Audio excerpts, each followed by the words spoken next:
in 5 minutes. If you would like to participate in today's discussion, call 317-6700-IDA. If you have already dialed in, please stay on the line.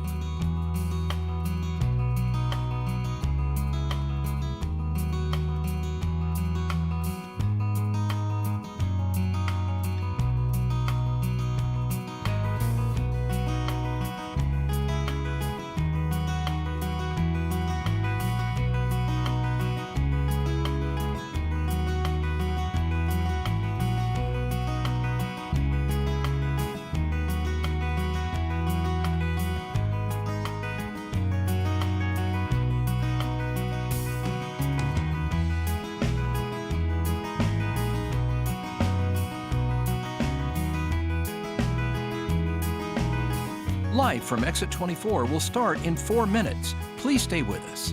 If you'd like to participate, call 317-676-6432.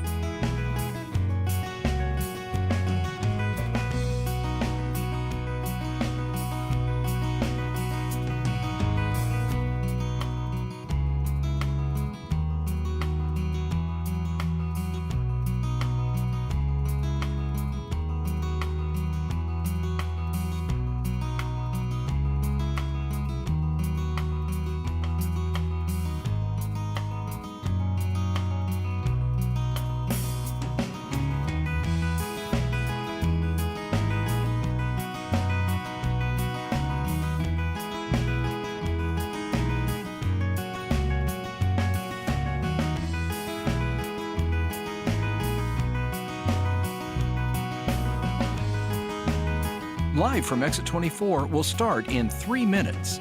Call us at 317-6700-IDA to join in the live discussion.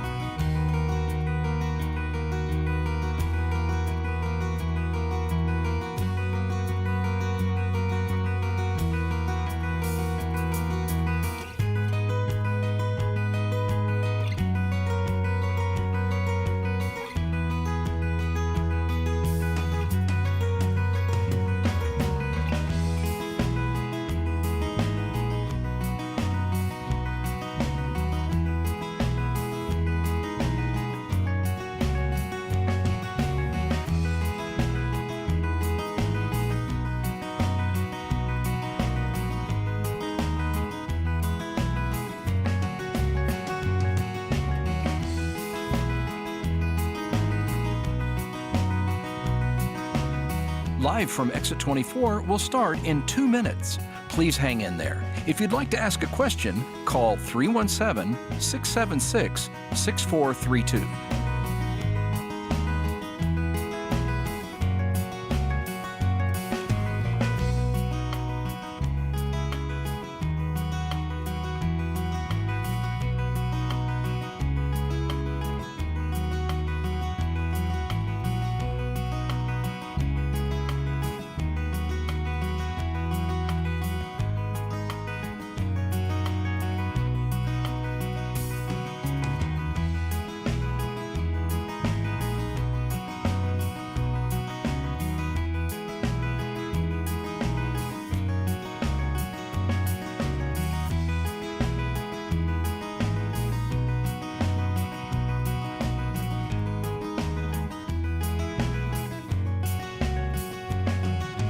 OOIDA's Live from Exit 24 will start in 1 minute.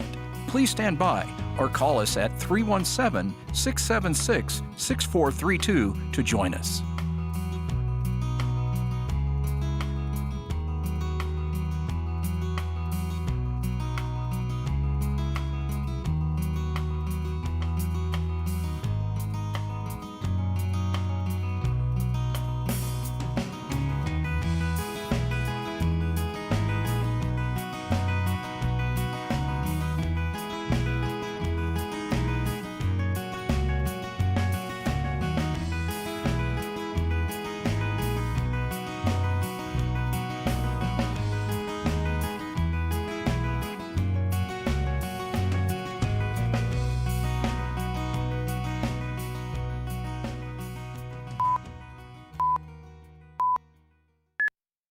Welcome, listeners. Thanks for tuning in.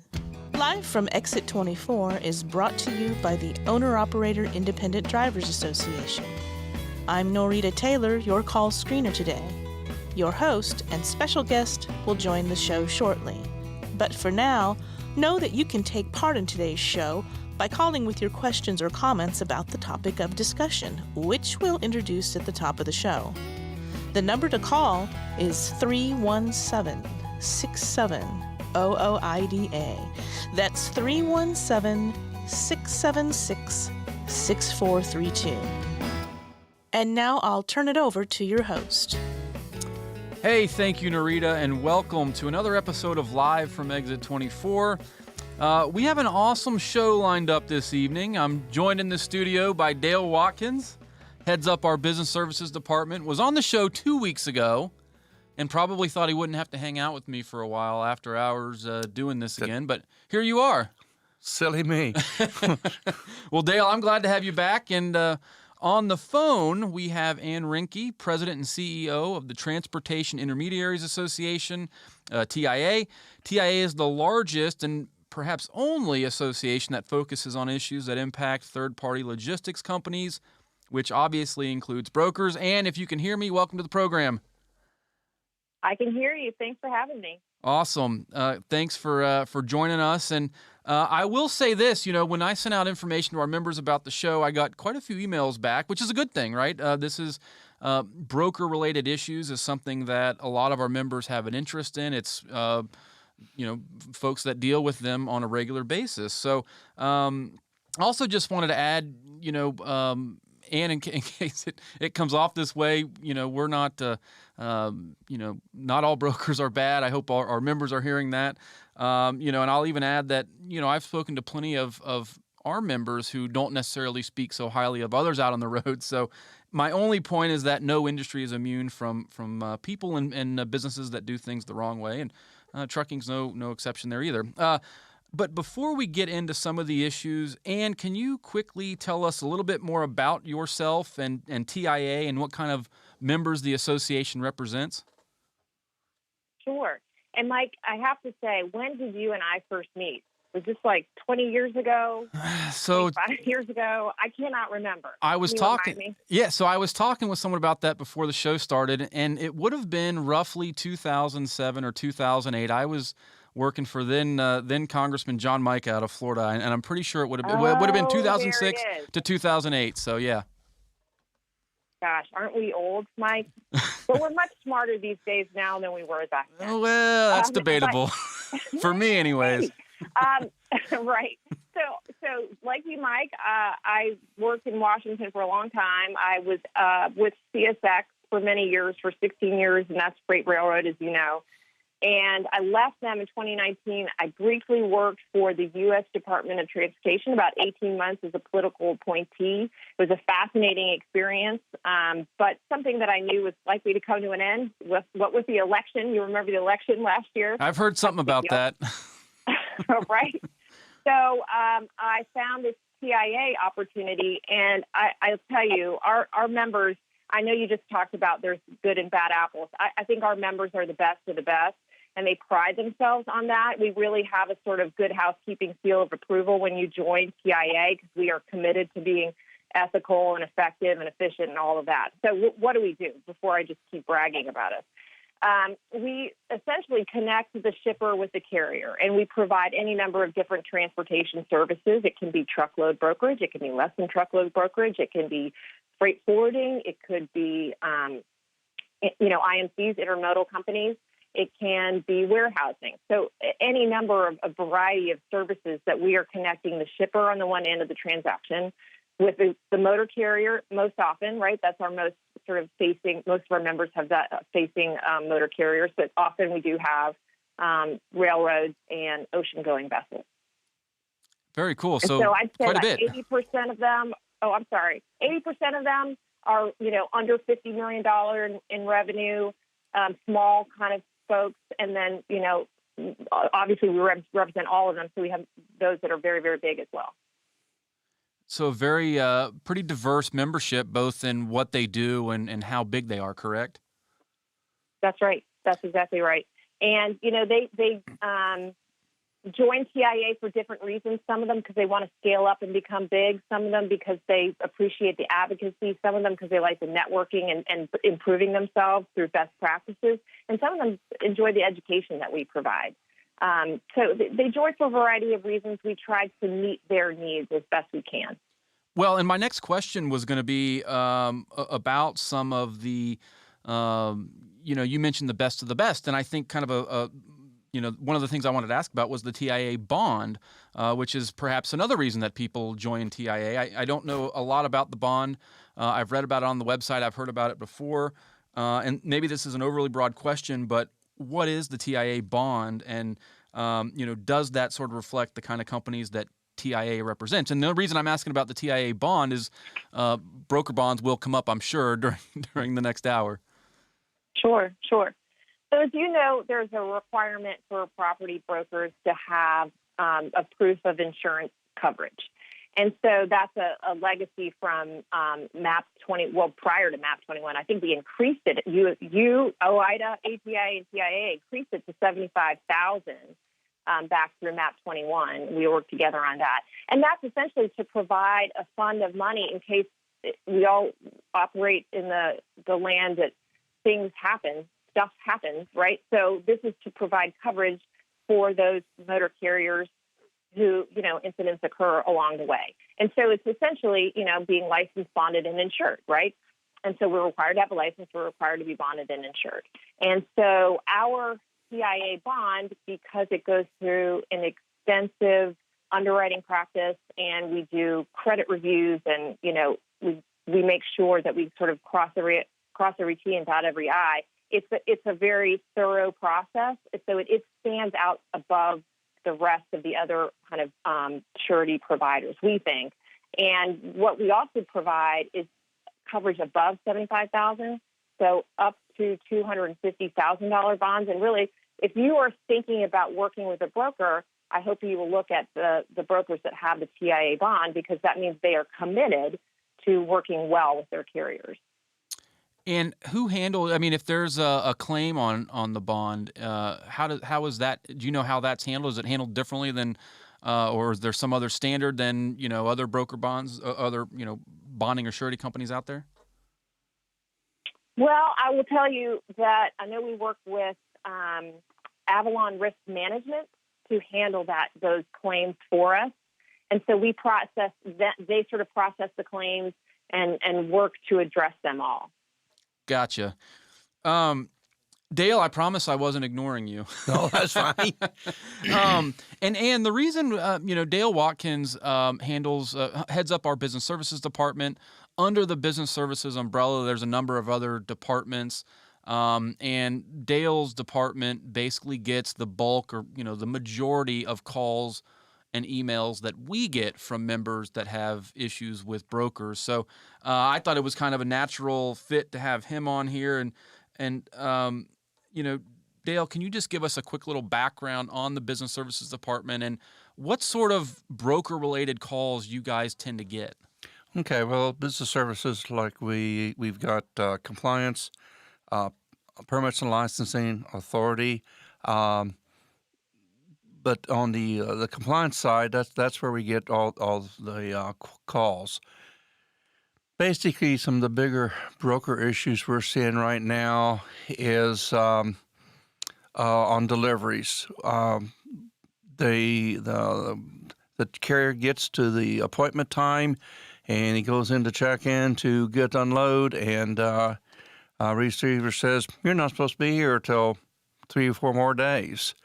And so then they try to get a hold of the broker, and it's convenient that the broker a lot of times doesn't answer the phone, until end of the day. And it's really, we're seeing so much of that right now. And I don't know if it's miscommunication or what's going on. Now, some of the problems are warehouses don't have the staff to unload them. That's another so staffing's issue. An issue these days. I mean, maybe something that historically hasn't been as big of an issue?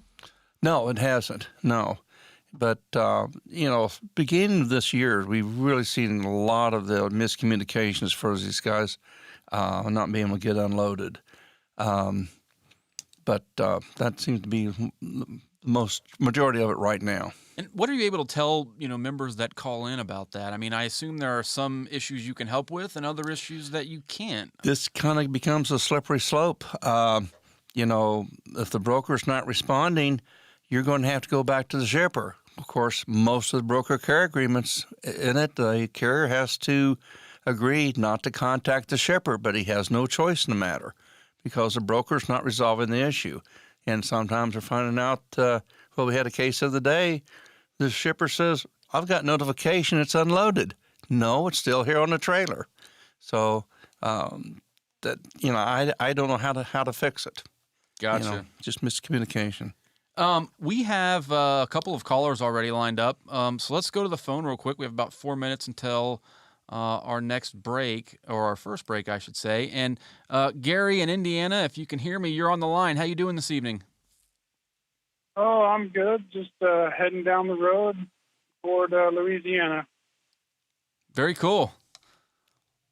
Go ahead with your question or comment. Well, I kind of have a little bit of a two-parter, but the first one is I'm just, I guess, maybe looking into the brokerage, kind of have a name but don't have the bond, and would like to hear about TIA and what kind of membership they have, and, like fees and how to become a member. That sounds interesting. And then the other thing was a question about how I could expand capacity. Would it be something that's just the norm now, that where if I don't want to say the name, but, one of the biggest online places has decided not to require their drivers or van drivers to utilize or to use drug testing for marijuana. So I don't know if that's a way to expand into a hot shot, if that would be an opportunity, but yeah. I just kind of wanted to throw that out there. Gary, thank you. And I'm going to turn that one over to Dale first, and then at least on the TIA side afterwards, I think Ann can certainly give some information about the website and all that other stuff. Being tested for marijuana, that's a new one to me. I've not heard that before. And I encourage you to call me tomorrow. I'd like to talk to you more about that, but that's a new one. And anything? Go ahead. It's the not the van trailer. It's the non-CDL, like hot shot or non-CDL drivers. That's what I'm hearing. Yeah, I've not heard anything about that. Yeah, Gary, if you can get in touch with Dale tomorrow, get into some more detail and see if maybe anybody else around here has heard that. Yeah. Okay. Well, that's the way people are expanding, potentially. So if everybody else is going to do it, then, it's business, right? Absolutely. And Ann, anything that you want to get out there on the TIA website or where Gary can find more information? Sure. Absolutely. I love that it's Gary from Indiana, because that makes me think of that song, Gary, Indiana. Anyway, so yes, TIAnet.org is where you want to go in terms of membership. For requirements, you need your proof of insurance, you need your broker authority from the FMCSA, and you need to have, pay the application processing fees that you would normally think of when you work with a federal agency. And so that's sort of like the actual federal requirements that you have to have. Your proof of insurance, your registration, et cetera, et cetera. And then, our membership, if you are interested in new brokerage, which it sounds like you might be, we have what we call the New Broker Success Package, which essentially provides you a kind of A to Z about what it takes to be a successful broker when really you're just trying to figure out how to set things up. And we have found it to be very successful for people because they really want to understand the business, they want to understand how to be better at it, and they want to understand how to do a good job. And we also provide coaching for them. Hey, Ann, thank you very much for that information. Gary, thank you for calling in. Really appreciate it. We have to take our first break. We'll be back in about 15 seconds again with Ann Reinke, President and CEO of the Transportation Intermediaries Association, and Dale Watkins with OOIDA's Business Services Department. Stay tuned. We'll be right back. $45. It ain't what it used to be. Today, with OOIDA, it can be worth a whole lot more. A $45 membership helps you save with special pricing from top vendors on equipment, fuel, tires, services, and much more. Plus things the whole family can enjoy, like restaurants and travel. Save hundreds, even thousands. You can't afford not to be a member of OOIDA. Go to OOIDA.com. Your job is to drive. Our job is to help with everything else. Hey, thank you everyone for joining us, and welcome back to Live from Exit 24. We are with Ann Reinke, President and CEO of TIA, and Dale Watkins with OOIDA, talking about broker issues. And we have a couple other callers lined up, but before we go to the phones again, I want to ask a couple more questions. Ann, of you, the big news there's a lot of big news in D.C., I suppose, these days, but as far as infrastructure is concerned, what a lot of people read in the news and listen to on the internet is this $1.2 trillion Senate infrastructure bill, or the bipartisan infrastructure bill, BIF, as they call it. And it's in the news quite a bit. So I guess, Ann, my question for you, is there anything in that bill that TIA likes or does not like? Yeah, so you're exactly right. The BIF, by the way, what a name, is swirling around, and Lord knows we don't know what's actually going to happen to it. It's above my pay grade, certainly, Mike. It's probably above your pay grade, too. Very much so. But there are, right? Exactly. I mean, I think most people can agree that an infrastructure package is a good thing, and then that's probably where the agreement ends. But there were some provisions in there that we were happy to see. And in fact, I had a good conversation with Louis Pugh about one of them, where we got to an agreement about a provision essentially that would ask the FMCSA to provide guidance on what a bona fide agent is versus a broker. As you know, there are some that could be illegally brokering freight, and yet there is not really guidance on what a bona fide agent actually is. So we are happy to find that there's this call for FMCSA to provide guidance on what those are. So that was a win for us. And then this other part that we were happy about was the National Consumer Complaint Database Review. This database was intended to be a resource for people to complain about illegal brokerage, people who are bad actors and are not doing the right thing. As far as we can tell, the FMCSA has never enforced any of those complaints. We know personally of complaints that have been filed, and there has never been any action taken on those. So what this provision would do would call for essentially a review of the database and to ensure that something actually happens with it. So we were happy to see that too. Yeah, so the now, national... you guys... Oh, go ahead. Sorry, go ahead. No, go ahead. You guys, tell me what was good for you all in the legislation. Well, on the National Consumer Complaint Database, Dale has a lot of experience with that. We've had members file complaints over the years, and I think the result is the same, right? Where there's no action taken on it. It's basically filing a complaint to an empty computer or an empty desk. That I think we would certainly, I think that's in our good column.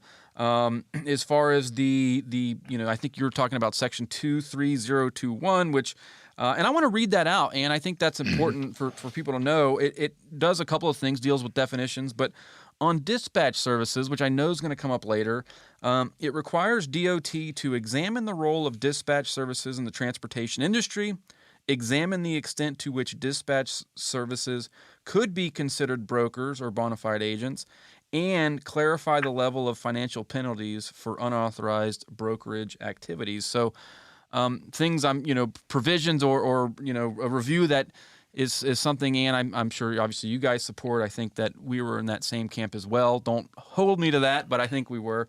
Sure. And I mean, there's a list of kind of good and bad on, and probably way too much for us to get into now on that bill. Right. But certainly good to hear. Anything on the regulatory side of things that you guys are looking at or following right now? Well, on the regulatory side, we are still hopeful that our motor carrier safety selection standard, if you recall back in the Obama administration, they advanced their rulemaking on essentially how to define either a motor carrier that's given a green light or a red light. And that rulemaking was halted by the Trump administration. So we're hoping that the Biden administration will start getting back to work on that, obviously with proper notice and comment, getting every stakeholder to have their say, because, this is a complicated issue. So we are hopeful of that. We worked a lot with Chairman DeFazio, who also would like to get this going. We didn't quite get it made into the BIF, but we are hopeful that we can get some progress on that. Very cool. And we're going to go to another question. We have another caller, I should say. We have Lisa from Wisconsin on the line. Lisa, great to hear you or have you on the program again, and I hope you're doing well. Yeah, we are coming to you live from I-40 in New Mexico. So my question is kind of long, so I actually wrote it down so I wouldn't forget what I wanted to say. This one is for Ann, Ms. Reinke. Your predecessor started the first process of having your members skirt the law by requiring carriers to waive their rights to 371.3 in order to be able to load their freight. This has brought hundreds of drivers to Constitution Avenue for 3 solid weeks. As you know, 371.3 requires transparency to all parties of the transaction. Have you taken steps to encourage your members to obey the current laws and to be transparent, or do you maintain that you don't need to, as you will break confidentiality with your shippers? And the 3 weeks that she was talking about, it was back in May of 2020, and things were kind of wild then. Yes, and as I recall, I was at DOT at the time. As I recall, this is when the bottom dropped out of the freight market, and there was genuine concern that freight would ever move again. And as I understand it, the motor carriers were very concerned that they were not going to be adequately compensated, which led to the demonstration. Obviously, now we're in a far different time where there could not be more freight. The freight dynamic is obviously a little bit more favored for the motor carrier than it is for the shipper or the broker, and it's just a different environment. But that's a long-winded way of saying we are on the record as saying that specific piece of regulation is outdated. It was part of a different time too, where the broker was paid by commission from the motor carrier, and that was because the broker, the federal regulators didn't want the broker and the shipper to double dip. They were often this thought that the shipper and the broker were one and the same, which, as you know, today is not the case at all. There's 2 separate transactions, one between the broker and the shipper, and one between the broker and the carrier.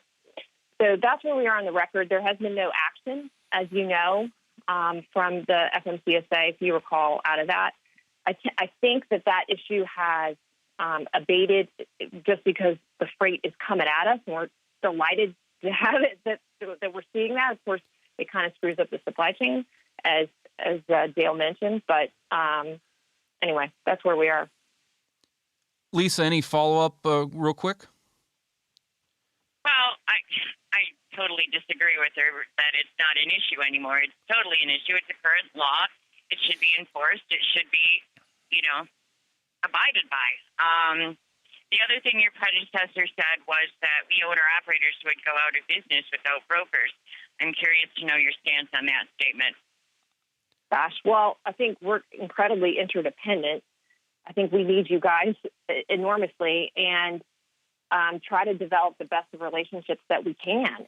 And that's because it's sort of mutually beneficial. I was talking to one of our members, Paul Benfer, who works for Kinetic Supply Chain Services, and he was talking to me about a driver named Greg Christmas out of Atlanta who unloads his own freight, who's very responsive, always communicative, and a guy that they turn to constantly because wherever he is, he'll try to get the freight, and they want to reward him with more business. because they know they can trust him. That's the kind of relationship that we seek out.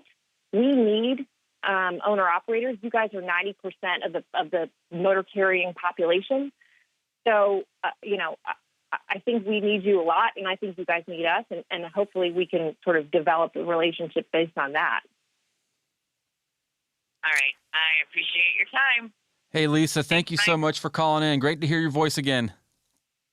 Yeah. Thank you. Dale, I want to go to you. That's something that you're familiar with, right? You were here in May of 2020, and we, saw what happened in D.C. and the transparency part of, this issue was front and center there for a while, and it kind of it comes and goes, right? It just as rates, come and go. And is it something we still hear about? As I'm certainly not to the degree that we used to, but is it something we still hear about normally? Yeah, we're still getting questions on being able to examine, the paperwork between the broker and the shipper. And I think something else needs to be brought up. There's a lot more than finding out how much the broker's making off the load. We've got a major breaker out there on freight claims. A guy goes in and unloads, gets a clean bill of lading. He gets paid on that load. 2 months later, the broker holds all the funds on his load 3 months down the road because all of a sudden a freight claim has showed up on this 3-month-old load. And this broker refuses to give any information out. They just withhold the money. And we've got some now of over 4 months old, and our member still doesn't know what the claim's about. So if we had the transparency on 371.3, that would be something that would show up. Also, if the broker got paid for detention, or, there's all kinds of things other than just to find out how much that broker's getting making on that load. And I will say, and just for for your knowledge, I guess, as well. I mean, we've had members, though. Our members are split on this issue a little bit, right? I mean, We've certainly had members call in that think 371.3 should go away, right? Or they don't agree with it, right, Dale? I mean, is that right? They as far as knowing how much the broker makes, a lot of our guys really don't care because they agreed to the price up front. If the carrier took the load for $4,000 and found out the broker made $10,000, well, yeah, the broker's a tightwad, but anyway, you agreed to take the $4,000. I think these other issues on the transparency is equally, if not more important, to confirm that there was a freight claim, confirm that it was $7,600. Not $7,592.32. That's really getting to be a growing issue right now. And we have about 90 seconds before our next break. Anything you want to add to that? Yeah, I think I need to learn more, Dale, about what you're talking about, the freight claims that are not addressed or not spoken about, because I just don't know that issue at all. I'd love to partner with you and figure out exactly sort of who's the bad actors in the space and understand the issue better. So maybe you, Dale, Mike, and I can get on the phone and talk about it. I'd love to. Yeah, absolutely. We can definitely set that up. And I want to say, too, not to kind of switch gears, there are other things, and that I think TIA and OIDA have worked on or can work on, not necessarily directly related to anything, with brokers, but and one issue we'll get at after we come back from the break is the PRO Act, which is something we've talked about on this show quite a bit. And, Bryce Mungin in the D.C. office has been dealing with this issue for a while, as have people all around the country, quite frankly. And this is an issue that we get a lot of questions about, kind of hypothetical questions, right? What would things look like if the PRO Act in its current form was signed into law? A lot of people equate it with AB 5 out in California, which is law, but not necessarily applied to trucking right now. That could change. But anyways, when we come back, though, I want to get into the PRO Act just a little bit and see where that road takes us. The number to call in is 317-676-6432. Again, that's 317-676-6432. 888-866-6432 with Ann Reinke of TIA and Dale Watkins of OOIDA. Again, we have about 30 minutes left, so if you have a question or comment, give us a call, 317-676-6432. I'm a dad, a son, a husband, wife. I'm a writer, photographer. I farm. I'm a veteran. I love old cars, fishing, my kids, Chrome, and I am a professional truck driver. And together we are OOIDA. OOIDA was founded by truckers to stand up and speak on behalf of truckers.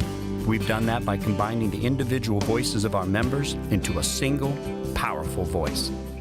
Protecting your interests, defending your rights. Join us. Make your voice heard. Join OOIDA, the Owner-Operator Independent Drivers Association. Call 1-800-444-5791 or visit OOIDA.com. Hello, everyone, and welcome back. I am Mike Matusik, the host of Live Mexa 24, and we are with Ann Reinke, President and CEO of the Transportation Intermediaries Association, and Dale Watkins of OOIDA. And Ann, thanks again for joining us. And before we went to break, I was briefly mentioned the PRO Act, something that our members and OOIDA is paying quite a bit of attention to.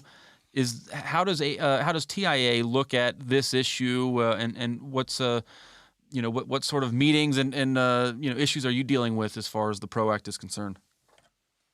Sure. It's a bet the company risk. We're very, very concerned about it. We were so concerned that we actually filed an amicus brief to the California Trucking Association petition for cert at the Supreme Court to try to overturn the California regulation. And this is something that your members feel, I think, as deeply as we do, which is this is going to essentially destroy the marketplace as we know it for motor carriers, for brokers, and potentially, look, we're already in a stressed supply chain and a stressed system to make it even worse. And you think about the labor shortage that we're facing, and what would this do? Would there be, you tell me, if your guys and gals would say, that's it, I'm hanging it up. I'm not going to become an employee. I'm not going to join a union. I'm not going to drive anymore. I'm getting, or whatever the minimum is, I'm going to get down to a minimum number of trucks so I don't have to be effective. And so I have to think that your members feel like this is kind of a bet the job livelihood risk for them as well. Yeah, I'm going to say yes is my short answer. And to kind of give a little longer answer, I can't say that it's for this reason alone, but over the last couple of years, a lot of leased owner operators have been getting their own authority. We've seen an uptick in that. I've talked to plenty of members who just simply won't go to California anymore for a number of reasons, but AB5 being a big one. So yeah, it's already, I think, disrupting or changing. Changing the trucking industry in some ways. Some people think it's good and some people think it's bad. I'm going to say that the majority of our members are very concerned and opposed to AB5 and the PRO Act. But Dale, anything that you want to add on those? I mean, I know you get calls from members about that are, have questions about AB5, and we don't really have answers. Right. And we can take a look at what their concerns are just at the numbers of new authorities we're doing every month. It's a record month of the new authorities. And that's what these guys are jumping ship and, getting their own business. And the PRO Act has already passed the House. I think it passed the House last Congress as well. It was dead over in the Senate last year. I think that is still the case now. But what is your perspective on the PRO Act or pieces of it possibly finding its way into law this year or next year, either through reconciliation, which I still don't know what reconciliation actually is, but what's your view on the PRO Act and any part of that becoming law in the next couple of years? Well, I think it's a concern for a couple of reasons. One is you're exactly right. There are pieces of it in this $3.5 trillion reconciliation package. And it's amazing to me, this is a digression, but we're throwing around trillions We used to talk about billions, but now we're throwing around trillions. It's amazing. Anyway, so yes, it's amazing. So there are pieces of it in the $3.5 trillion bill. But the other thing is that we have to be concerned about is the filibuster. And if we get rid of the filibuster, right, that means that anyone who has a majority can impose their will, even if it's by 51 votes, on the minority. And so you just have to worry about that being an occurrence, particularly if it continues to be a priority for Democrats in the House and Senate. And do you think that all 50 Democrats in the Senate would support the PRO Act as it's in its entirety, or are there any holdouts that you're aware of? Well, we know you're in my favorite senator from West Virginia. I mean, I love Shelley Moore Capito too, but I'm thinking about a Democrat. It's Joe Manchin, and right? I mean, he has been pretty hard spent on this, but he's also a friend of labor, right? I mean, and same with Kirsten Sinema. So he says that he's going to hold down the fort and he's not budging an inch on the filibuster. But, you know, people can be persuasive, particularly if they're boating past his houseboat and yelling at him, or in Kirsten Sinema's case, they're following her into a bathroom and filming her. I mean, you know, the environment is ugly out there.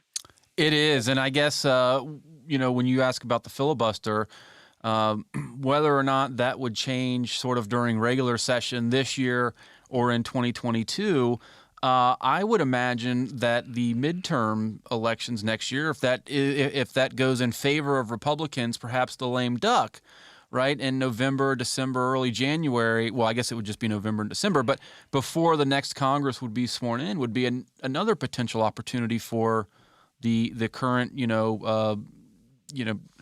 for the House and Senate to just get rid of, well, I guess the Senate to get rid of the filibuster and pass this thing. Would that be an option?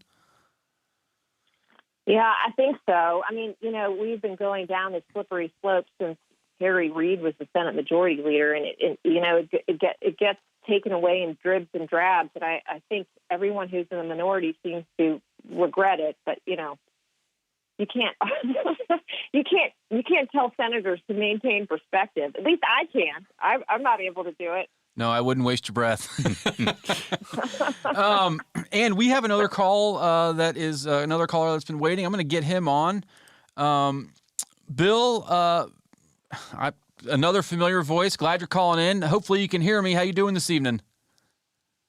I'm doing okay, Mike. How are you? I'm doing great. Thank you. You are on the line. We have about 7 minutes until our next break. Okay. You can hear me all right? I can. Sort of loud here. Okay, good. I have a few questions which most of you've already covered, but I want to speak in detail a little bit more with you and the rest of your panel tonight about the brokers that are not paying the contractors like what you said earlier. There has to be another avenue. And this is something that a lot of us have been talking in small circles about. Guys not getting paid. At a certain point, it becomes fraud. Okay, so my question is TIA doing anything besides talking to DC? And before you answer, I don't think that the federal government is the answer to our problems in the trucking industry. I think it has to start at the state levels and go to the state attorney general's office and say, XYZ brokerage has this many freight claims hanging over their head. They're not paying the drivers. We need an investigation. We would like you to look into them. Whatever it is, something has to be done because guys are still reporting to you, to me, to folks that we both know, that all of us know, that brokerages are doing things that they should not be doing, not paying attention. I talked to a guy this evening who, I'm not going to say his name, but told me that the broker charged the customer $3,900. The trucker got paid $3,100, and there was an extra piece, so they got charged more money. And the extra piece that was added on was never discussed with the trucker. So how do we solve all of this stuff. I think we need to stop looking at the federal government for the answers to the problems that have been here for decades. Now, whether or not the old law of the transparency applies today, that's pretty much a toss-up. And I'm sure we can work on a much better solution than what it is now, and something that the brokers and their customers can be protected. But the truckers also need protection, and also the dispatch services. I'm seeing a lot of dispatch services pop up. And how do we know that they're not ripping drivers off? I talked to a guy, and I've been talking to them for months now. I said, so what is your rate? He says, well, you can do about $250 out here. Mike, I got on the load board today, and everything I looked at was over $3 a mile. Within 150 miles of where I was, located in Monroe, Michigan, going anywhere in the United States, over $3 a mile for a dry van rate. So why is a guy from a dispatch service telling me the average rate that he's got right now is $2.50?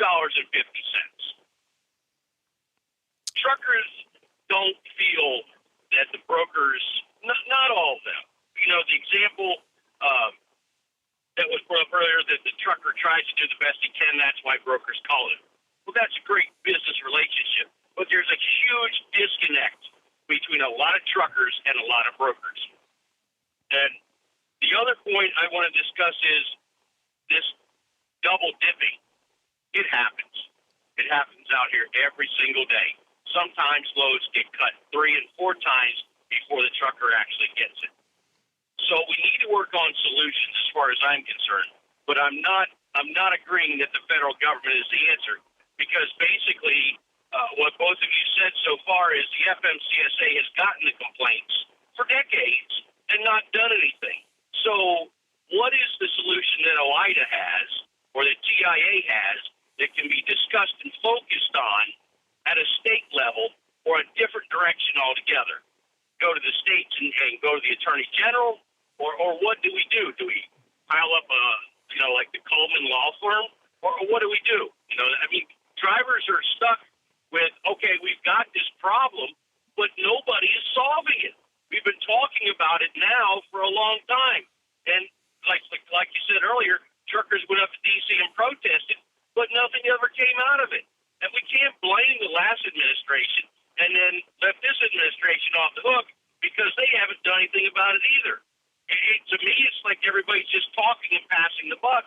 Nobody's actually taking action. I can tell you what, though, if somebody owed me $7,500 for work, I'd be doing something legal against them. Lawsuit, something fraudulent, some type of charge. We're not doing anything but talking. What do you guys think? Bill, thank you for the comments and the questions, and maybe I'll turn it over to Dale first. We have about a minute and a half before our next break, and then when we come back, Ann, I'll get your perspective on that as well. We're aware of the problems that you're talking about. We run across every once in a while just a scam brokerage. They will, start up, put up their $75,000 bond, probably be in business 90 to 120 days. And we have been with the FMCSA, and we've reported those to the State Attorney General's office and wherever they're domiciled of. And we haven't got anywhere yet with them because they just seem like they disappear. And this is probably not going to be a TIA member, right? These are fly-by-night brokers that they found like a loophole. I'll call it a loophole. That's probably not the right word to use, Dale, but they're exploiting the system. Exactly. So at $75,000 trust they put up, that's a pretty darn good investment when you get several $100,000 worth of freight that you didn't have to pay anything on. And like I said, we're very aware of them, and we have turned some of them in that we had documentation. That's what was going on to the Attorney General's office. I was involved in one in New York. Their headquarters was in the Chrysler Building, in a post office box. We got a UPS store in South Haven, Mississippi. It's got more brokerage in that place than any place I know where's at. So I'm going to say, Dale, and just to kind of sum it up, that we know the issues are out there. They've been out there for a while, but trying to fix it is a whole different story, right? It's just very complicated. So when we come back, Ann, I'll let you have the floor just if you have anything to add to that. And then I have another question for you that I'll add. So again, the number to dial in is 317-676-6432. Again, that's 317-676-6432. Stay tuned. Every time you turn the key, you hope you've crossed your I's and dotted your T's. Because the last thing you want to be is non-compliant with the DOT. Fortunately, there's OOIDA. It's like spell check for truckers. Federal regulations? Check. Lease agreements and warranties? Check. Permits. Drug and alcohol testing? Check and check. Go to OOIDA.com because your job is to drive. Our job is to help with everything else. Hello, everyone, and welcome back. This is live from Exit 24, and we're just going to get right into it. Before the break, we had Bill on, and he was talking, had some issues with a couple of comments and questions. And Ann, did you want to add anything to, Bill's comments and Dale's reply?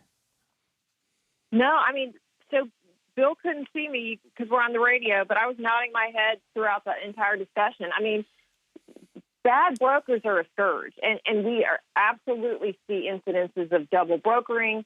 We absolutely see issues where, a fly-by-night operation will get a bond, not even a bond. They'll get the trust, which you don't actually have to fully fund. You paid $1,000, and you're exactly right. And they give our industry and our people such a stain and such a bad perception. And so, yes, Bill doesn't like the federal government. I get it. They have not been incredibly active. We have petitioned the FMCSA to do more on this issue of the trust. So there's actually a fully funded amount of money. So it's not just the $1,000 that we never know if we could, if there is a claim that actually gets paid. We have petitioned for that. We have done as much as we can to raise the flag on double brokering. Again, we mentioned, Bill mentioned dispatch services, and are they illegally brokering freight? That's something that obviously we saw now in this infrastructure package. So yes, I get it. The limitations of federal government, we could write a book about. He's exactly right. So I don't know what the answer is. I do think, though, that we can partner together to figure it out. What Dale is saying is filing with, when there are cases of fraud, absolutely going and reporting that to the states. I think that makes a lot of sense. If there are other things that we can do, we have what we call TIA Watchdog, where our members can file complaints about brokers who are not TIA members, but who may have committed a fraudulent act like double brokering. And that's an opportunity, essentially, to put people on notice that, you can't conduct yourself in this way and not sort of get the negative attention. And that's not a perfect solution either, but it's certainly something that we take pride in and that our members are very, very serious about. So Dale, Mike, we would love to come up with some other ideas and work with you on that, because I absolutely agree with almost everything that Bill said. Well, thank you for that, and I think we probably have quite a bit to follow up with you on after this. And I want to flip things around a little bit, right? I guess my next question for you is, just like OOIDA hears from its members about brokers, I imagine, maybe I'm totally wrong, wouldn't be the first or last time, Dale, right? But I imagine that you guys hear from your members about issues that they have with, and I'm going to say small carriers, because that's primarily who OOIDA represents. So what sort of things do you hear from your members, Ann, about carriers? And is there a difference between small carriers and large carriers? Well, yeah. So first of all, I'd say in the current marketplace, we need every relationship with every motor carrier and every driver there is out there. And so we are so appreciative and try to develop good working relationships because they benefit us, and we know that we can get the shipper's freight moved, right? So I would hope that would always be the kind of case that we would have good working relationships with our carriers. I don't hear a lot of complaints. Obviously, they're bad apples in any industry, as you mentioned. And yes, there are truck drivers who don't come up when they say they are, or right, all of the above. But because, again, we are so interdependent, by and large, really, we just need you so much that's not, we're not in complaint mode right now. And as I mentioned earlier, as you know, the actual large carriers are 10% of the marketplace. And so the owner-operators have the overwhelming kind of demand on freight. And so, the better we work with each other and the better that we have a relationship, the better it is for all of us. The better the freight gets moved. I mean, Dale pulled on something at the beginning of the hour where we talked about, delays where truck drivers show up and they can't pick up the goods. And he's exactly right. I mean, the supply chain is out of whack, right, for any number of reasons. But labor shortages in warehouses are a real thing. People who, during the time where they were receiving government transfer payments, didn't want to go work, for example, in a cold storage facility where it's, 1 degree because they'd rather sit on their couch and not work, right? And so, yeah, exactly right. I mean, all of these issues are making it kind of it's been its most convoluted supply chain we've ever seen. And Dale, I guess on that note, my question to you is, and I know in other issues that we hear about, sometimes what we hear isn't always what actually happened, right? So there are going to be some instances where you hear something about a broker. We look into it a little bit more, and maybe things aren't exactly as we were led to believe, right? I mean, so we come across that as well, I assume. Oh, yeah. Yeah, there's always two sides to every story. Almost always. Almost. Almost always. One thing that we haven't really gotten into, and I wanted to kind of save this for the end. I wasn't even sure if we would get to it. We've talked about 371.3. Again, I think OOIDA's membership is mixed on it, right? I don't know what the breakdown would be, and certainly TIA, your position is pretty clear on that as well. I guess my question is, and this is something that we've discussed internally here, and that I know some of our members have brought up as well, and we know what 371.3 basically says, what it requires. I don't have it in front of me, so I can't read it verbatim. But the question I have is, it's on the books. It's there, right? There are plenty of regulations that motor carriers don't like that they have to comply with. And one of the concerns or one of the issues on the broker side of things is that some brokers are basically exempting themselves from a federal regulation using a non-disclosure provision in a broker shipper agreement. I don't know if I got, but I think that is an issue that people have asked about. It was an email I got from a member of ours earlier today, basically saying, hey, the regulation's on the books. We might not necessarily agree with it, but the compliance is still a real thing. And do you want to touch that at all? I mean, I think to, Bill, when he called in and sort of made the thing, hey, we don't necessarily need to know all that stuff. Maybe there's a tweak that can be made without, to sort of conceal the rates. But I guess my question to you is, Ann, do you have any comment on that? And that's more of a procedural question, legislative procedure, I guess, or regulatory compliance. But what would you say to that?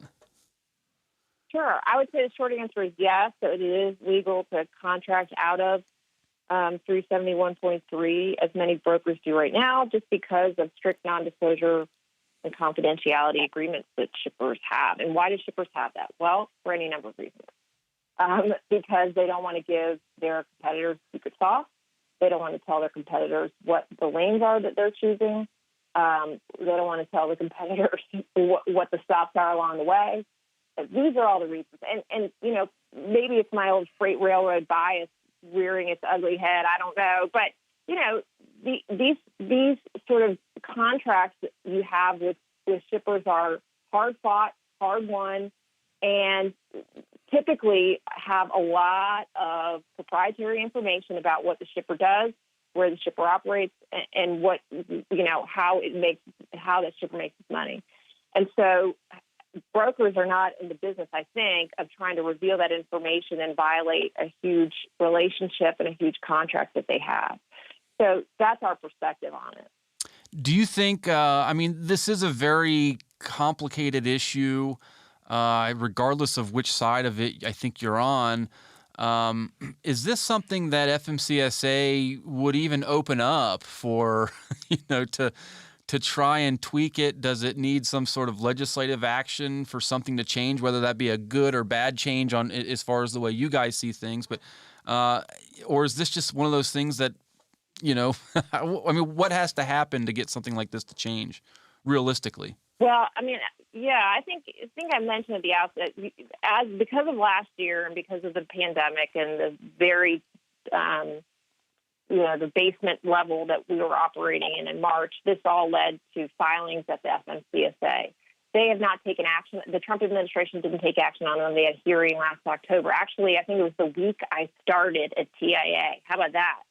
And they haven't. The Biden administration, look, they're not even in person most of the time at USDOT, so they have not taken action yet.